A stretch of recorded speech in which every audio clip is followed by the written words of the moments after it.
বাংলাদেশের জন্য ভয়ঙ্কর একটা সময় এখন। 7 মাত্রার ভূমিকম্প যদি হয়, আমার ঢাকা শহর হারায় যাবে, লক্ষ লক্ষ মানুষ মারা যাবে। বাংলাদেশে এমন অবস্থা হবে, রেস্কিউ অসম্ভব হয়ে যাবে। বিল্ডিং এর চাপায় পড়ে মানুষগুলো মারা যাবে, আমাদের চিহ্নগুলা নিশ্চিহ্ন হয়ে যাবে। এই দেশের ভিতরে দুর্ভিক্ষ লেগে যাবে।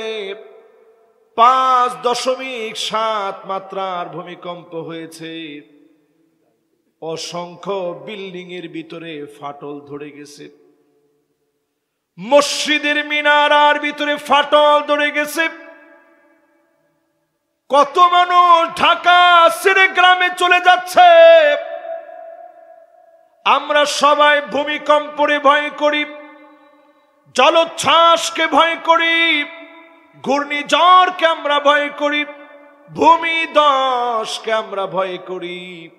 এগুলোর যিনি মালিক, সে আল্লাহকে ভয় করে যদি ফিরে আসেন, আল্লাহ কা কসম, যিনি ভূমিকম্প উঠায় নিবেন তিনি কে? এই জমিনের ভিতরে 15টা কারণে ভূমিকম্প হবে। আজ থেকে 1500 বছর আগে নবীজি বলে গেলেন, 15 কারণে এই জমিনের ভিতরে বারবার ভূমিকম্প হবে, নতুন নতুন আযাব আর গজব আসবে। 12,000 বছর ধরে যেই ঘুমন্ত আগ্নেয়গিরি ঘুমিয়েছিল, সেটা ফেটে পড়ছে। আপনি বুঝতেছেন সারা দুনিয়ার অবস্থা কি? সৌদি আরবের ভিতরে বিশাল পাহাড়ে গেড়া এলাকা হওয়ার পরেও 3.4 মাত্রার ভূমিকম্প সৌদি আরবে ভূমিকম্পটা অনুভূত হয়েছে। ইরাকে ভূমিকম্প অনুভূত হয়েছে। গত 2 দিন আগে একদিনে সারা ওয়ার্ল্ডের ভিতরে 94 জায়গায় ভূমিকম্প অনুভূত হয়েছে। বাংলাদেশে 2 দিনের ভিতরে 4 বার ভূমিকম্প অনুভূত হয়েছে। রেক্টার স্কেলে প্রথমটা যদিও 5.7, পরের গুলো একটু কম হয়েছে। অনেকেই এখন আবার নামাজ ছেড়ে দিচ্ছেন। একটাবার চিন্তা করেন মুসলমান, যেই মালিককে ভয় করে ভূমিকম্পের সময় নামাজ পড়লেন, ওই মালিককে ভয় করে যদি এখনো আপনি নামাজ পড়েন, সুম্মা লা ইয়াতুবুনা ওয়ালা হুম ইয়াযাক্কারুন,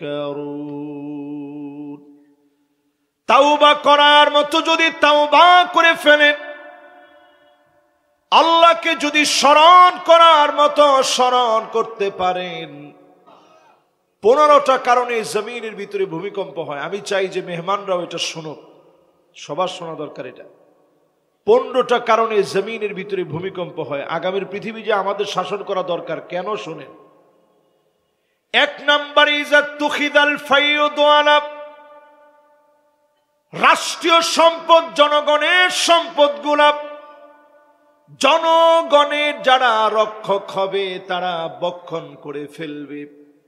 এখন তাকায় দেখেন সারা দুনিয়ার ভিতরে এমন হলেও বাংলাদেশে হয় না। আপনারা মনে হয় আমার আওয়াজ বুঝতেছেন না? বুঝতেছেন? তাহলে বলেন তো দেখি, বাংলাদেশে আমরা দেখেছি নামাজ পড়েছে, ধরেছে বেশ, ওনার নামও ছিল দরবেশ।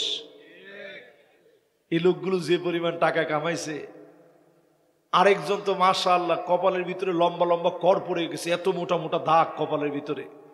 উনার টাকা কি পরিমাণ, বর্তমান বাংলাদেশের লোকেরা হিসাব করে হিসাব কষে বলতেছে উনার টাকা এত পরিমাণ। প্রতিদিন যদি 1000 টাকার নোট প্রতিদিন যদি 2 কেজি করে প্রতিদিন চিবায়া গুলায়া খায়, 337 বছর লাগবে 2 কেজি করে 1000 টাকার নোট যদি চিবায়া গুলায়া খায়, শেষ হতে 337 বছর লাগবে। এই লোক যদি নামাজ পড়ে কপালে কর ফালায় দেয়, আল্লাহ মাফ করে দিবে? তুমি যদি শহীদ হয়েও মারা যাও, আল্লাহ সেদিন ডেকে বলবে আমার জনগণের হক বুঝায় দে। জনতার হক গুলা ঠিকঠাক করে বুঝায় বল। ইদা তুখিদাল ফাইয়ুদ ওয়ালা, জনগণের হক বুঝায় দেওয়া লাগবে। জনগণের হক যখন খেয়ে ফেলবেন, বুঝে নিবেন যিনি পাকড়াও করে নিবে তিনি কে।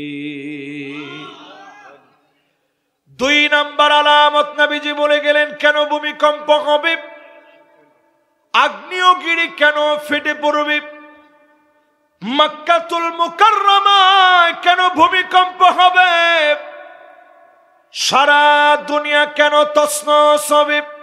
ওয়াল আমানাতু মাগনামা, আমানতদারিতা খুঁজে পাওয়া যাবে না, আমানতদার ব্যক্তি খুঁজে পাওয়া যাবে না।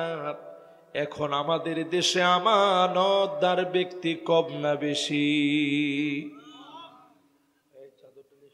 আচ্ছা বলেন তো, কম না বেশি? 3 নম্বরে প্রিয় ভাইরা আমার, ওয়াজ্জাকাতু মাগরামা। বাবা এই কথা বলা যাবে না, কথা বলা হারাম মাহফিলে। जो बात दिल से निकलता वो बात दिल पर असर करते। এটা আমার বলতে হচ্ছে কেন, এটা তো তোমরা বলবা। কোনো আওয়াজ নাই, একেবারে পুরাপুরি সাইলেন্ট হয়ে ওয়াজটা শুনেন মেহেরবানি করে। আমি তো আপনাদের কথার জ্বালায় হাদিসের মধ্যে ভুল হয়ে যাবে যে এতগুলা ক্যামেরা, পরের দিন কবে দেখ এই হুজুররা কি জানে। এমনি আমাদের সমালোচনা শেষ নাই রে ভাই, আমাদের এই দোষ সেই দোষ, আমাদের এটা ভালো না সেটা ভালো না। এর মধ্যে যদি আমাদের 2-1টা আয়াতে ভুল হয় আর হাদিসে ভুল হয়, উপায় আছে? এই জন্য মেহেরবানি করে কোনো আওয়াজ করেন না। আমি খুব ঠান্ডা মেজাজের মানুষ, আল্লাহর রাস্তে আওয়াজ করলে এটা কোরআন হাদিসের সাথে বেয়াদবি। আপনি চিন্তা করতেছেন ওয়ার্ল্ডের অবস্থা বড় ভয়াবহ, দুনিয়ার অবস্থা বেশি দিন বাকি নেই। যতদিন আছে কোরআন সুন্নাহর পক্ষে অত্যন্ত প্রহরী হয়ে সংগ্রামী জীবন যাপন করে যেতে হবে, ঠিক কিনা বলেন? 2 নাম্বারটা মিলানোর পরে 3 নাম্বারে আসেন, ওয়াজ্জাকাতু মাগরামা।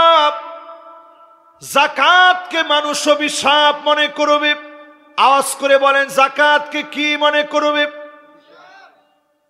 এখন আমাদের দেশে যাকাত ভিত্তিক ব্যবস্থাপনা যদি একটু চিন্তা করেন, যদি বাংলাদেশে দারিদ্র বিমোচনে যাকাত ভিত্তিক সমাজ ব্যবস্থা কায়েম হয়ে যেত, 5টা বছর ঘুরতে হবে না, এর আগে দরিদ্র মানুষের মুখে হাসি ফুটে উঠতো। জোরে কোন আল্লাহু আকবার।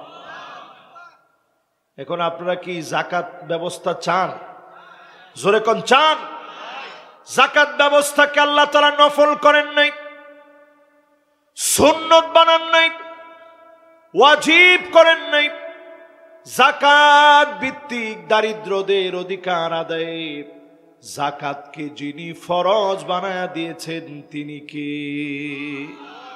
কিন্তু বাংলাদেশে যাকাত আদায় করে কিভাবে? একটা থোক বরাদ্দ দেয়। যেই লোকের যাকাত আসে 2 কোটি টাকা, উনি 10 লাখ টাকা দিয়া বিরাট ট্রাক ভর্তি করে শাড়ি নিয়ে আসে আর লুঙ্গি নিয়ে আসে। এরপরে মাইকে অ্যানাউন্স করে দানবীর অমুক আপনাদেরকে যাকাতের শাড়ি আর লুঙ্গি দিবে। ওনার বাড়ির গেটে, ওই বাড়ির গেটে যাকাতের শাড়ি আর লুঙ্গি আনতে গিয়ে মানুষ পদপিষ্ট হয়ে মারা যায়। আল্লাহ কা কসম, এই যাকাতের একটা পয়সাও আল্লাহর কাছে কবুল হবে না, ঠিক কিনা বলে? যাকাত আপনার উপরে ফরজ হয়েছে 2 কোটি টাকা, আপনার কোনো গণনা নাই, কিচ্ছু নাই, লিখিত কোনো কিচ্ছু নাই, ডকুমেন্ট ছাড়া আপনি ধরেন 4 কোটি টাকা দান করে দিলেন, আপনার যাকাত আদায় হয় নাই। যাকাত লিখে লিখে পাই টু পাই আদায় করতে হয়। যদি বেশি করেন ভালো, তবে কম করার কোনো সুযোগ। সেদিন আল্লাহ জাহান্নামকে টেনে আনবেন। ইয়াউমা ইউহমা আলাইহা ফি নারি জাহান্নাম। জাহান্নামকে সেদিন আল্লাহ টেনে নিয়ে আসবেন, বান্দার সামনে সেদিন হাজির করবেন। সেই ব্যক্তিকে সেদিন দাঁড় করানো হবে যার উপরে যাকাত ফরজ হয়েছিল। চেহারার ভিতরে সম্পদ গুলাকে আগুন দিয়ে লাল বানায়া সেকা দেওয়া হবে, আর বলা হবে হাদা মা কানাস্তুম লিআনফুসিকুম, এগুলো তোর সম্পদ যা জনগণকে ঠকিয়ে তুই রেখে দিয়েছিলি, জনগণকে ঠকায় যদি রেখে দেন, আপনি জেনে রাখেন অবশ্যই মালিকের আদালতে জবাব দেওয়া লাগবে। ঠিক কিনা বলে? তাহলে বলেন, বাংলাদেশের অর্থনীতিকে যদি চাঙ্গা করতে হয়, যাকাত ভিত্তিক সমাজ কায়েম করা লাগবে। যাকাত ভিত্তিক সমাজ যদি কায়েম করা হয়, তাহলে এই জমিনে কোরআনের আইনকে ইস্টাবলিশ করলেই যাকাত ভিত্তিক সমাজ কায়েম হবে। ঠিক কিনা বলে? আমার ভাইরা, এবার গেল 3 নাম্বার। যাকাত না দিলে জমিনে ভূমিকম্প হবে, আযাব আসবে। 4 নম্বরে নবীজি বলেন, হাদিসের ভিতরে নবীজি ইরশাদ করেন, ওয়াতুল্লিমা লিগাইরিদ্দিন, মানুষ আলেম হবে, দিন শিখবে, অনেক বড় নিজেকে জ্ঞানী বানাবে, ডক্টরেট ডিগ্রি নেবে, অনেক বড় সার্টিফিকেট অর্জন করবে, শুধুমাত্র কেবলমাত্র নিজেরে আলেম বলবে টাকা কামানোর জন্য। খতিব বলবে, মুফাসসির বলবে, এই জন্য ছেলেদেরকে আলেম বানাবে। আমার পরিষ্কার খেয়াল আছে, এনটিভিতে তখন আমি ছোটবেলায় একটা প্রোগ্রাম হতো, কোরআন শিক্ষার আসর, ভাইদেরও মনে থাকার কথা। সেই কোরআন শিক্ষার আসরে ছোটবেলায় যখন আমি যেতাম, তখন আমি এরকম বাচ্চা মানুষ আর কি, ক্লাস 7-এ পড়ি। সেই সময় যখন যেতাম, তখন আল্লামা দিলওয়ার হোসেন সাইদি রহমতুল্লাহ আলাই, তিনি তখন প্রশ্ন উত্তর দিতে যেতেন। আবুল কালাম আজাদ সাহেব, উনি হুজুরের সাথে এই প্রোগ্রামটা করতেন। হ্যাঁ, খুলনার মৌলানা আবুল কালাম আজাদ সাহেব, আল্লাহ কি চমৎকার কথা ছিল। তো উনি হুজুর যখন এরকম হুজুরে দেখলাম, তখন আমার বয়স ধরেন ক্লাস 7-এ পড়ি, বয়স আর কত, অল্প স্বল্প বয়স। আমি দৌড়াই গেছি, মাথাটা খুলে দিয়ে বলছি, হুজুর একটু দোয়া করে দেন, আমি যেন আপনার মতো হইতে পারি। তো হুজুর সাথে সাথে বললেন, না, আমার মতো হওয়া দরকার নাই, আল্লাহ তোমারে মুখলেস একজন দাঈ বানায়। আমি সেই দিন এই কথার মাপ আর ওজন এতটা বুঝি নাই, বুঝার বয়সও তো হয়নি। আমি মনে মনে চিন্তা করলাম, কয় কি, সমস্ত প্রডিউসার ওনার পিছনে পিছনে দৌড়াইতেছে, সব টেলিভিশনের হেড অফ প্রোগ্রাম সহ ওনার পিছনে দৌড়ায়, অথচ উনি বলতেছে যে আমার মতো দরকার নাই, আল্লাহ তাআলা তোমার একজন মুখলেস দাঈ বানায় দিক। কিরে কয়, আমি চাইছি হুজুরের মতো হইতে, দেখেন বিনয় মানুষকে কোথায় নেয়। উনি বলতেছে, আমার মতো না, আল্লাহ তোমার একজন মুখলেস দাঈ বানায়। এই হাদিসের অংশ পড়লে বড় মনে পড়ে যায়, ওয়াতুল্লিমা লিগাইরিদ্দিন, আলেম হবে, লেবাস থাকবে, কিন্তু শুধুমাত্র যদি দুনিয়ার জন্য আলেম হন, বহু আলেমের কারণে দুনিয়ায় ভূমিকম্প হবে। বহু আলেমকে সেদিন আল্লাহ মাথা নিচের দিকে দিয়ে পা উপরের দিকে দিবে, জাহান্নামকে উদ্বোধন করা হবে। সেদিন আল্লাহ পাক ডেকে ডেকে বলবে, আলেম রে, তোরে তো আলেম বলা হয়েছে দুনিয়ার জীবনে, তোরে মুফাসসিরে কোরআন বলা হয়েছে দুনিয়ার জীবনে, খতিব বলা হয়েছে দুনিয়ার জীবনে, স্লোগান দিয়ে মাহফিলে উঠানো হয়েছে, ঘন্টার পর ঘন্টা অপেক্ষা করা হয়েছে। সেদিন বহু আলেম একটা কদম সামনে দিতে পারবে না, জবাবদিহিতার ভয়ে। সহিহ বুখারীর ভিতরে নবীজি বলেন, মান্নু কিসা হালাক, যাকে আল্লাহ বলবেন পর জবাব দে, এক কদম সামনে দিতে পারবে না। আল্লাহর কাছে আমরা বলি, আল্লাহ তেমন ভালো মুখলেস কোন আলেম হতে পারে নাই।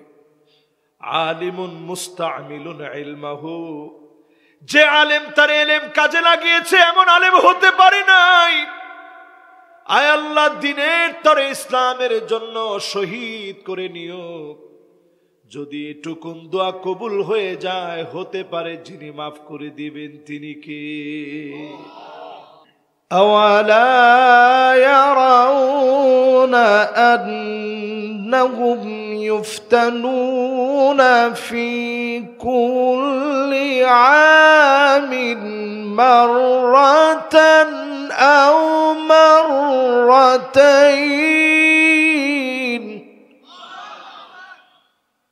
ثم لا يتوبون ولا هم يذكرون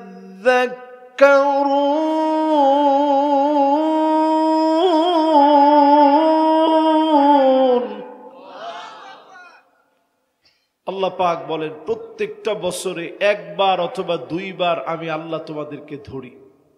বলেন কয়বার?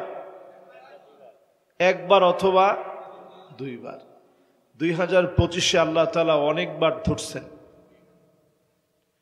2025টা আসলে কেমন যেন অনেক ভয়াবহ, কারণ আমরা এই ফাঁকে ফাঁকে অনেক ভুল করে ফেলতেছি। এই ফাঁকে ফাঁকের ভুলগুলার কারণে আল্লাহ তাআলা অনেকবার ধরছেন আমাদেরকে। 5 নম্বরে প্রিয় ভাইরা আমার, আল্লাহর হাবিব বলেন এমন সময় আসবে আতাআর রাজুলু ইমরাতাহু, স্ত্রীর কথা মতো স্বামী চলবে, স্ত্রীর কথাতে স্বামী উঠবে বসবে, কথা মতো চলবে। সারা বাংলাদেশে চললেও এলাকার নাম কি? সুবহানাল্লাহ। মজলিস বাড়ি মোহাম্মদপুর না? সুবহানাল্লাহ। এলাকার নামই হচ্ছে মজলিস বাড়ি। মজলিস মানে বুঝেন যেখানে মানুষ বসে, মানে পার্লামেন্ট। মাশাআল্লাহ, এই সুন্দর কথা বলছে হুজুর, ঠিক বলছে। এটা কিন্তু আগে থেকেই একটা সম্ভ্রান্ত ফ্যামিলি ছিল, যেখানে এসে মানুষেরা বসতেন, সলা পরামর্শ করতেন। এই মজলিস বাড়ি এলাকার ভিতরে তাকায় দেখেন, আজ থেকে 30 বছর আগে আপনাদেরই যদি একটু প্রশ্ন করেন, আপনাদের আম্মা আপনাদের আব্বার চোখে চোখে তাকায় কথা বলতে পারতো না। এই ঠিকটা তো সব যুবকরা বলে, মুরব্বীরা কি কোন ঠিক।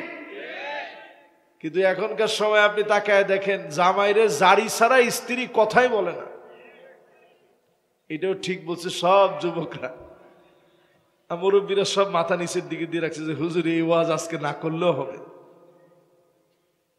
5 নম্বরের ব্যাখ্যা বোঝার চেষ্টা করেন।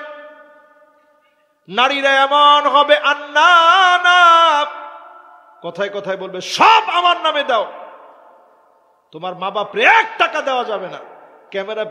ক্যামেরাম্যান পর্যন্ত এখন মাথা নাড়াইতেছে, হুজুর এই তো চলতেছে। তাহলে এখন একটু চিন্তা করে দেখেন তো, সব আমার নামে লিখে দাও, এই কথা 30 বছর আগে মহিলারা, যে মহিলা বলতো ওই মহিলারে মানুষ মহিলা বলে মনে করতো না। কিন্তু এখন দিন যাচ্ছে, মহিলারা এমন হয়ে গেছে সব লাগবে আমার। এরপরে ব্যাখ্যা বোঝার জন্য বুঝেন মান্নানা, কথায় কথায় মহিলারা খোঁটা দিবে, আমি দেখে তোমার ভাত খেয়ে গেলাম। অন্য মহিলা হলে পোলাও খেত। এরকম মহিলা এখন মজলিস বাড়িতে আসে না নাই? ওইটা কি পুরা এলাকার নাম মজলিস বাড়ি? হারে সর্বনাশ। তাহলে ও মহব্বত আছে না? আচ্ছা, মহাব্বতপুর মজলিস বাড়ি, এই এলাকার মহব্বত বেশি। আচ্ছা কত দেখি মহিলারা কি এখন এরকম খোঁটা দেয়? মাশাআল্লাহ, দিনে কয়বার? ওটার কোনো হিসাব নাই। এরপরে দেখবেন আন্নানা, মান্নানার পরে হান্নানা। সারাদিন কষ্ট করে আসছেন, স্ত্রীর বলছেন এই একটু পানি দিও তো 1 গ্লাস, খুব পিপাসা লাগছে। আসলে যদি পানি চান বাইরে থেকে এসে, স্ত্রী কি বলে? কে কে বলছে দেখি? মাশাআল্লাহ, একজনের সাহসী লোক, মাশাআল্লাহ, এ হাতও তুলছে যে হুজুর আসলে বলে এরকম যে ডাইলা খাও। এরপরে দেখবেন কান্না আনা। এটা কেমন, আপনারা দেখলেই ওনার কাজ বেড়ে যায়। সুবাই বসছেন, উঠেন উঠেন। আপনি বলুন যে কে, মাত্র তো বসলাম। কয় না, এটা পরিষ্কার করতে হবে। এখান থেকে গেছেন খাটের মধ্যে একটু কাইলুলা করতেছেন, উঠেন বিছানা টান দিতে হবে। তা আপনি চিন্তা করছেন যে আল্লাহ, বাইরে ছিলাম এই এক ভালো ছিলাম, এরপরে দেখবেন হাদ্দাকা, কোনো কিছু আনলে পছন্দ হয় না, নিজে নিজে গিয়ে মার্কেটে গিয়ে মার্কেট করে, ঠিক কিনা বলে? মাশাআল্লাহ। এটার মধ্যে একজনে কইছে হুজুর হাজার হাজার, এটা হাজার হাজার না, লাখ লাখ মেয়া, লাখ লাখ না। এখন মহিলা মানুষ যতজন আছে 100-র ভিতরে 95% এখন নিজে গিয়ে পছন্দ করে কিনে। না না, মা বোনদের বিরুদ্ধে ওয়াজ হয়ে যাচ্ছে তো, এখনই পক্ষে বলবো, রাখেন। এরপরে দেখবেন সাদ্দাকা, কথায় কথায় তর্ক করবে, মুখে মুখে আছে। এটা মনে একটু কম না? এরপরে দেখবেন বাররাকা, শুধু তর্ক করবে না, গায়ে হাত দিতে পর্যন্ত দেরি করে না, এমন মহিলা এখন আছে না নাই? তার মানে কি বোঝা যায়? স্বামীরে মাইট দিতে পর্যন্ত এখন হাত তুলে লাঠি নেয়। কারণ মহিলা জানে মহিলা মানুষ মামলা করলে মামলা বড় করা। স্বামী হাত তুলতে গিয়েও আস্তে থামায় ফেলে। স্বামী জানে যে আমি যদি একটা ঘুষা দিই ঝামেলা হয়ে যাবে তো। আর খবরদার আপনি আবার আজকের ওয়াজ শুনে গিয়ে মারতে যায় না। মা লাতামা রাসূলুল্লাহ সাল্লাল্লাহু আলাইহি সাল্লাম কত, আল্লাহর নবী জীবনে একটা থাপ্পড়ও কোনো স্ত্রীকে দেন নাই। জোরে কোন আল্লাহু আকবার। প্রিয় ভাইয়েরা আমার, এর জন্য আমি দায়ী, এই জন্য আপনি দায়ী। যতজন মাহফিলে বসছেন, ঘরে গিয়ে নিজে নিজে স্ত্রীর কাজটা সহজ করে দিবেন, ঘরটা ঝাড়ু দিবেন।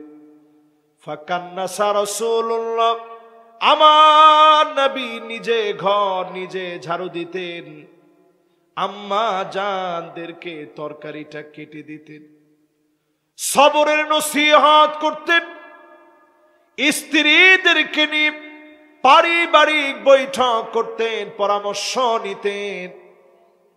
নবীজি সাল্লাল্লাহু আলাইহি সাল্লাম আদর করে বোঝায় দিতেন।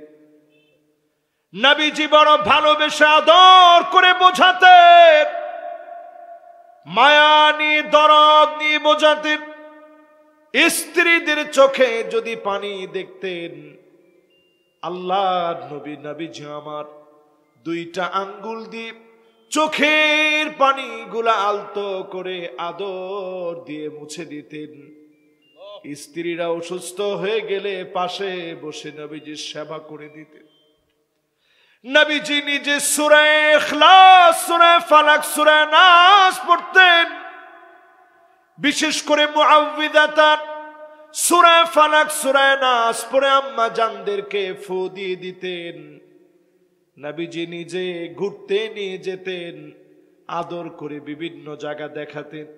দেখা বলতেন, এই পাহাড়টার নাম উহুদ পাহাড়, জাবালুন ইউহিব্বুনা ওয়া নুহিব্বুহু। এই পাহাড়কে আমরা ভালোবাসি, এই উহুদ আমাদেরকে ভালোবাসে। নবীজি একটা একটা করে রাত্রিকালীন ঘুরায় ঘুরায় দেখাতেন।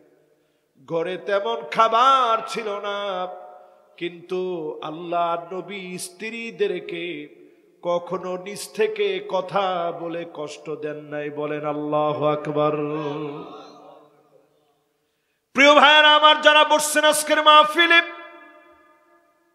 যদি স্ত্রীদের সঙ্গে সুন্দর সুন্দর নামে ডাকেন, আগে বাগে সালাম দেন, ঘরে প্রবেশ করেই যদি রূপের প্রশংসা করেন, গুনাহ হবে না, সওয়াব হবে। কোন সবাই তো কর নাই, গুনাহ না সওয়াব, সওয়াব হবে, সওয়াব হবে। এই জন্য এই আচরণটা আনেন, এই সমাজ পরিবর্তন হবে, ভূমিকম্প থেমে যাবে। জোরে কোন আল্লাহু আকবার। প্রিয় ভাইয়েরা আমার, এরপরে 6 নাম্বার শুনেন, ভূমিকম্প কেন হবে। আকাউম্মাহু, মাকে সন্তান বড় কষ্ট দিবে। মায়ের সঙ্গে সন্তান দাঁড়ায় দাঁড়ায় বেয়াদবি করবে, মুখে মুখে তর্ক করবে। আজকের এই চেয়ারে আমি বসছি, আমি মনে করি কোন জ্ঞানের জোরে, শক্তির জোরে, কণ্ঠের জোরে বসতে পারি নাই। আমি প্রত্যেকটা দিন এখনো বের হওয়ার সময় মায়ের কাছে দোয়া চাই। মিশর যাওয়ার আগ থেকে দোয়া, যত পরীক্ষা দিয়েছি মায়ের কাছ থেকে দোয়া নিয়েছি। একবার দরজা থেকে বের হয়ে গেছি, আবার ভিতরে ঢুকে বলছি মা আমার জন্য দোয়া করেন। আবার বের হয়ে গেছি, আবার দৌড়ে পাগলের মতো গেছি, মা আমার জন্য দোয়া করবেন। আমার মা প্রায় সময় আমারে ডাক দিয়ে বলতো, পাগল রে, তোর জন্য দোয়া করব না, দোয়া করব কার জন্য? যখন মিশর চলে গেলাম, কলিজাটা আমার ফেটে যাচ্ছিল। মা আমার অনেক দূরে, কেমন করে বলবো মা দোয়া করবেন? ফোন দিয়ে মায়ের কাছে দোয়া চেয়েছি, কিন্তু আমার মন ভরে না। মাকে বারবার সামনে গিয়ে বলতে পারি না, মা আমার জন্য দোয়া করবে। এই মায়ের দোয়া যদি আপনি না নেন, যুবক, রক্ত টকবক করে, বয়সটা তোমার যৌবনের বয়স, মাকে ধাক্কা মেরেছ, মাকে কষ্ট দিয়ে ফেলেছ, পায়ে ধরে মায়ের কাছ থেকে ক্ষমা চেয়ে নাও। মা যদি খুশি না হয়, অনেক বড় ডিগ্রি তোমার হবে, জীবনের কোনো না কোনো জায়গায় তুমি ধরা খেয়ে যাবা, জীবনের কোনো না কোনো জায়গায় তুমি থমকে যাবা, তুমি আটকে যাবা, তোমার পথ রুদ্ধ হয়ে যাবে। সেই দিন কবরের সামনে দাঁড়ায় আফসোস করবা, মা রে তোমারে বুঝি নাই। এজন্য মা যাদের জীবিত আছে, মায়ের কাছে ক্ষমা চেয়ে নিবেন। আপনি দেখবেন নামাজের যায় নামাজে বসে মা চোখের পানি ছেড়ে দিয়ে বলবে, আল্লাহ, আমার ছেলের উপরে আমার কোনো রাগ নাই, কোনো গোসা নাই। আয় আল্লাহ, আমার ছেলের আপনি কবুল করেন। মা যদি খুশি হয়ে যায়, যিনি খুশি হয়ে যাবেন তিনি কে? বলেন কয় নম্বরে আছি আমরা? 6 নম্বরের পরে 7 নম্বর শুনেন। আদনা সদিকহু, বন্ধুরে বড় আপন মনে করবে। বন্ধুরে কি মনে করবে? এখন আমাদের সমাজের ভিতরে দেখেন, মা বাবার ইজ্জত মানুষ ভুলে যায় শুধু বন্ধুদের ফান্দে পড়ে। বন্ধুরা যখন বলে আয় নেশা করা লাগবে, সিগারেট খাওয়া মানুষ শিখে বন্ধুদের পাল্লায় পড়ে। আজকের এই মাহফিল থেকে পরিষ্কার ভাবে বলি, ও যুবক, তোমার বন্ধু যেন ওই বন্ধু তোমার বন্ধু হয় যে তোমার সিগারেট খেতে নিয়ে যাবে। সে তোমার বন্ধু নয়, তোমার বন্ধু হবে যে তোমাকে নামাজের দিকে নিয়ে যাবে, যে তোমাকে ইসলামী সাহিত্য পড়াবে, যে তোমাকে প্রতিদিন কোরআন অধ্যয়নের কথা বলবে, হাদিস অধ্যয়নের কথা বলবে, দিন কায়েমের জন্য সময় দেওয়ার কথা বলবে, তোমাকে বলবে প্রতিদিন ভালো ভালো মানুষের সাথে তুমি মেশো, কথা বলো, নামাজের দিকে আসো। রাত্রিকালীন সময়ে ঘুমানোর সময় একটু চিন্তা করে ঘুমাও যে আজকে আমার কতগুলো গুনাহ হয়েছে, আল্লাহ আমি কেমনে আপনার সামনে দাঁড়াবো। এটাকে বলে আত্মসমালোচনা, এটাকে আরবিতে বলে মুহাসাবা। এই মুহাসাবা করে যদি তুমি ঘুমায় যাও, ওই দিন যদি শেষ ঘুম হয়ে যায়, জেনে রাখেন নিশ্চিত করে হতে পারে ওই দিনটা শেষ ঘুম হয়ে গেছে। আপনি তাওবা করতে করতে ঘুমায় গেলেন, আত্মসমালোচনা করে ঘুমালেন। ইদা সাররাতকা হাসানাতুক ওয়া সাআতকা সাইয়্যাতুক ফান্তা মুমিন।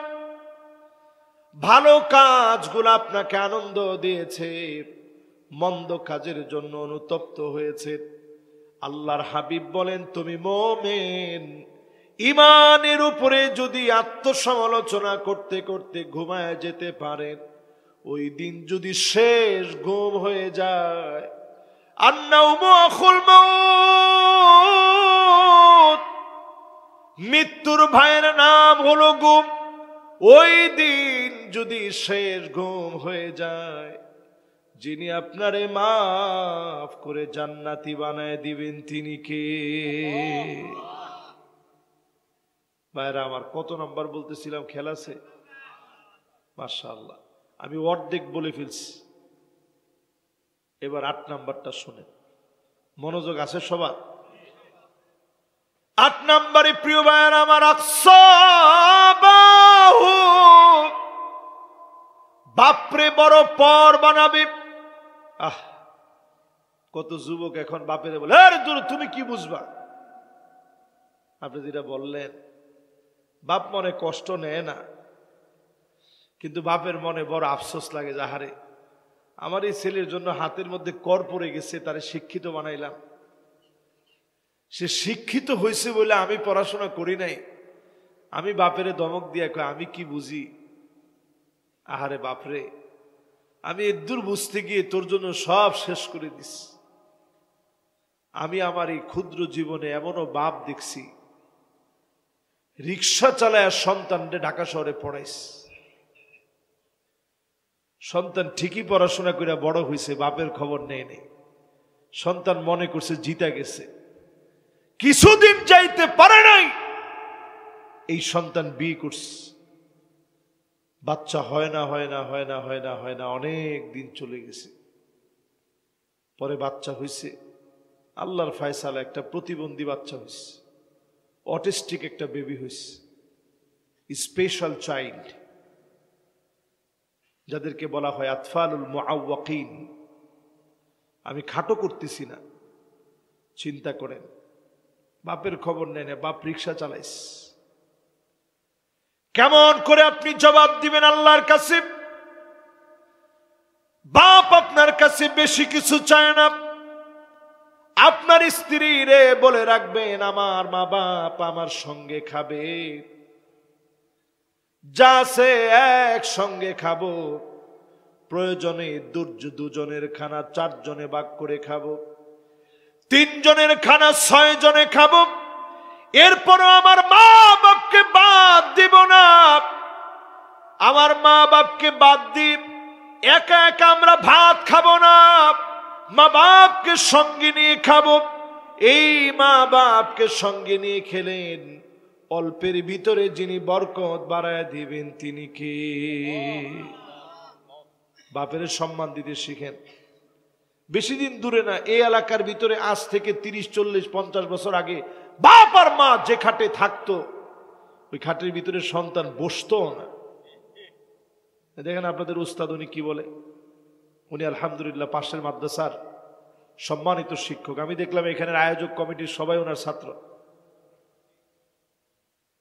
ঠিক না? তো উনি কি বলছে, কথাটা কি ঠিক না বেঠিক? আগের দিনে মা বাপ আমাদেরকে, আমারই তো আমাদের ছোটদের সময় দেখছি, এখনো আব্বার পাশে গেলে আমি দাঁড়ায় থাকি, আব্বা বলে না বাজান বসো। আমার আব্বাও একজন বড় আলেম, তারপর আব্বা বলে যে না না বসো বাজান। তো এই আদবটা এখন আর নাই। এখন এই ওয়াজ করলে অনেক যুবক বলবে, হুজুর এটা কি ফরজ নাকি ওয়াজিব, নাকি হুজুর কোনো হাদিসের ভিতরে আছে? আপনি ফাও ফাও এটা কই থেকে বানাইলেন? আরে মিয়া, এটা ফাও ফাও বানাইনি, এটা পিতামাতার প্রতি ইহসানের একটা দৃষ্টিভঙ্গি। হাল জাযাউল ইহসান ইল্লাল ইহসান। এই আদবের দৃষ্টিভঙ্গি যদি ইহসানের ভঙ্গি হয়, আপনি যদি পাশে গিয়া যদি একটু নম্রতার সুরে দাঁড়ায় থাকেন, বাপ যদি বলে বাজান বসো বসো, এই যে দোয়া চলে আসছে, জোরে কোন আল্লাহু আকবার। এই জন্য প্রিয় ভাইয়েরা আমার, পিতামাতার সঙ্গে ঘাড় নামায়া নিচু আওয়াজে কথা বলবেন, চোখ মোটা করে ঘাড় পাকায়া কথা বলা যাবে না। وَإِنْ جَاهَدَاكَ عَلَىٰ أَن تُشْرِكَ بِي مَا لَيْسَ لَكَ بِهِ عِلْمٌ فَلَا تُطِعْهُمَا وَصَاحِبْهُمَا فِي الدُّنْيَا مَعْرُوفًا। যদি পিতামাতা মুশরিক হয়, অমুসলিম হয়, তারপরও খারাপ ব্যবহার করা যাবে না। সুন্দর করে বিনয় নম্রতার সঙ্গে কথা বলবেন, আদব দিয়া কথা বলবেন, মাথাটা নোয়া কথা বলবেন। আদব দিয়ে যদি পিতা মাতার সঙ্গে কথা বলেন, যিনি খুশি হয়ে যাবেন তিনি কে? কত নাম্বার শেষ হলো? 9 নম্বরে নবীজি বলেন যাহারাতিল আসওয়াতু ফিল মাসাজিদ, মসজিদের ভিতরে হট্টগোল হবে, ইমামকে বাধা দিবে, খতিবের কণ্ঠ রোধ করে দেওয়া হবে, মাইক কেড়ে টেনে নেওয়া হবে, খতিবের সামনে দাঁড়ায় চিল্লাচিল্লি করবে। এগুলো আছে না নাই? বাংলাদেশের জন্য ভয়ঙ্কর একটা সময় এখন। 7 মাত্রার ভূমিকম্প যদি হয়, আমার ঢাকা শহর হারায় যাবে, লক্ষ লক্ষ মানুষ মারা যাবে। বাংলাদেশে এমন অবস্থা হবে, রেস্কিউ অসম্ভব হয়ে যাবে। বিল্ডিং এর চাপায় পড়ে মানুষগুলা মারা যাবে, আমাদের চিহ্নগুলা নিশ্চিহ্ন হয়ে যাবে। এই দেশের ভিতরে দুর্ভিক্ষ লেগে যাবে। 5.7 মাত্রার ভূমিকম্প হয়েছে, অসংখ্য বিল্ডিং এর ভিতরে ফাটল ধরে গেছে, মসজিদের মিনারার ভিতরে ফাটল ধরে গেছে। কত মানুষ ঢাকা ছেড়ে গ্রামে চলে যাচ্ছে। আমরা সবাই ভূমিকম্পরে ভয় করি, জলোচ্ছ্বাসকে ভয় করি, ঘূর্ণিঝড়কে আমরা ভয় করি, ভূমিধসকে আমরা ভয় করি। এগুলোর যিনি মালিক, সে আল্লাহকে ভয় করে যদি ফিরে আসেন, আল্লাহ কা কসম, যিনি ভূমিকম্প উঠায় নিবেন তিনি কে? এই জমিনের ভিতরে 15টা কারণে ভূমিকম্প হবে। আজ থেকে 1500 বছর আগে নবীজি বলে গেলেন 15 কারণে এই জমিনের ভিতরে বারবার ভূমিকম্প হবে, নতুন নতুন আযাব আর গজব আসবে। 12,000 বছর ধরে যেই ঘুমন্ত আগ্নেয়গিরি ঘুমিয়েছিল সেটা ফেটে পড়ছে। আপনি বুঝতেছেন সারা দুনিয়ার অবস্থা কি? সৌদি আরবের ভিতরে বিশাল পাহাড়ে ঘেরা এলাকা হওয়ার পরেও 3.4 মাত্রার ভূমিকম্প সৌদি আরবে ভূমিকম্পটা অনুভূত হয়েছে। ইরাকে ভূমিকম্প অনুভূত হয়েছে। গত 2 দিন আগে একদিনে সারা ওয়ার্ল্ডের ভিতরে 94 জায়গায় ভূমিকম্প অনুভূত হয়েছে। বাংলাদেশে 2 দিনের ভিতরে 4 বার ভূমিকম্প অনুভূত হয়েছে। রেক্টার স্কেলে প্রথমটা যদিও 5.7, পরের গুলো একটু কম হয়েছে। অনেকে এখন আবার নামাজ ছেড়ে দিচ্ছেন। একটাবার চিন্তা করেন মুসলমান, যেই মালিককে ভয় করে ভূমিকম্পের সময় নামাজ পড়লেন, ওই মালিককে ভয় করে যদি এখনো আপনি নামাজ পড়েন, সুম্মা লা ইয়াতুবুনা ওয়ালা হুম ইয়াযাক্কারুন, তাওবা করার মতো যদি তাওবা করে ফেলেন, আল্লাহকে যদি স্মরণ করার মতো স্মরণ করতে পারেন, 15টা কারণে জমিনের ভিতরে ভূমিকম্প হয়। আমি চাই যে মেহমানরাও এটা শুনুক, সবার শোনা দরকার এটা। 15টা কারণে জমিনের ভিতরে ভূমিকম্প হয়। আগামীর পৃথিবী যে আমাদের শাসন করা দরকার, কেন শোনেন। 1 নম্বরে ইজাতুখিদাল ফাইয়ুদু আলা, রাষ্ট্রীয় সম্পদ, জনগণের সম্পদগুলা জনগণের যারা রক্ষক হবে তারা বক্ষণ করে ফেলবে। এখন তাকায় দেখেন সারা দুনিয়ার ভিতরে এমন হলেও বাংলাদেশে হয় না। আপনারা মনে হয় আমার আওয়াজ বুঝতেছেন না? বুঝতেছেন? তাহলে বলেন তো দেখি, বাংলাদেশে আমরা দেখেছি নামাজ পড়েছে, ধরেছে বেশ, ওনার নামও ছিল দরবেশ। এই লোকগুলো যে পরিমাণ টাকা কামাইছে, আরেকজন তো মাশাআল্লাহ কপালের ভিতরে লম্বা লম্বা কর পড়ে গেছে, এত মোটা মোটা দাগ কপালের ভিতরে। উনার টাকা কি পরিমাণ বর্তমান বাংলাদেশের লোকেরা হিসাব করে হিসাব কষে বলতেছে ওনার টাকা এত পরিমাণ, প্রতিদিন যদি 1000 টাকার নোট প্রতিদিন যদি 2 কেজি করে প্রতিদিন চিবায়া গুলায়া খায়, 337 বছর লাগবে। 2 কেজি করে 1000 টাকার নোট যদি চিবায়া গুলায়া খায়, শেষ হতে 337 বছর লাগবে। এই লোক যদি নামাজ পড়ে কপালে কর ফালায় দেয়, আল্লাহ মাফ করে দিবে? তুমি যদি শহীদ হয়েও মারা যাও, আল্লাহ সেদিন ডেকে বলবে আমার জনগণের হক বুঝায় দে। জনতার হক গুলা ঠিকঠাক করে বুঝায় বল। ইদা তুখিদাল ফাইয়ুদ ওয়ালা, জনগণের হক বুঝায় দেওয়া লাগবে। জনগণের হক যখন খেয়ে ফেলবেন, বুঝে নিবেন যিনি পাকড়াও করে নিবে তিনি কে। 2 নাম্বার আলামত নবীজি বলে গেলেন কেন ভূমিকম্প হবে, আগ্নেয়গিরি কেন ফেটে পড়বে, মক্কাতুল মুকাররমায় কেন ভূমিকম্প হবে, সারা দুনিয়া কেন তছনছ হবে। ওয়াল আমানাতু মাগনামা, আমানতদারিতা খুঁজে পাওয়া যাবে না, আমানতদার ব্যক্তি খুঁজে পাওয়া যাবে না। এখন আমাদের দেশে আমানতদার ব্যক্তি কম না বেশি? আচ্ছা বলেন তো, কম না বেশি? 3 নম্বরে প্রিয় ভাইরা আমার, ওয়াজ্জাকাতু মাগরামা। বাবা এই কথা বলা যাবে না, কথা বলা হারাম মাহফিলে। जो बात दिल से निकलता वो बात दिल पर असर करते। এটা আমার বলতে হচ্ছে কেন, এটা তো তোমরা বলবা। কোনো আওয়াজ নাই, একেবারে পুরাপুরি সাইলেন্ট হয়ে ওয়াজটা শুনেন মেহেরবানি করে। আমি তো আপনাদের কথার জ্বালায় হাদিসের মধ্যে ভুল হয়ে যাবে যে এতগুলা ক্যামেরা, পরের দিন কবে দেখ এই হুজুররা কি জানে। এমনি আমাদের সমালোচনা শেষ নাই রে ভাই, আমাদের এই দোষ সেই দোষ, আমাদের এটা ভালো না সেটা ভালো না। এর মধ্যে যদি আমাদের 2-1টা আয়াতে ভুল হয় আর হাদিসে ভুল হয়, উপায় আছে? এই জন্য মেহেরবানি করে কোনো আওয়াজ করেন না। আমি খুব ঠান্ডা মেজাজের মানুষ, আল্লাহর রাস্তে আওয়াজ করলে এটা কোরআন হাদিসের সাথে বেয়াদবি। আপনি চিন্তা করতেছেন ওয়ার্ল্ডের অবস্থা বড় ভয়াবহ, দুনিয়ার অবস্থা বেশি দিন বাকি নেই। যতদিন আছে কোরআন সুন্নাহর পক্ষে অত্যন্ত প্রহরী হয়ে সংগ্রামী জীবন যাপন করে যেতে হবে, ঠিক কিনা বলেন?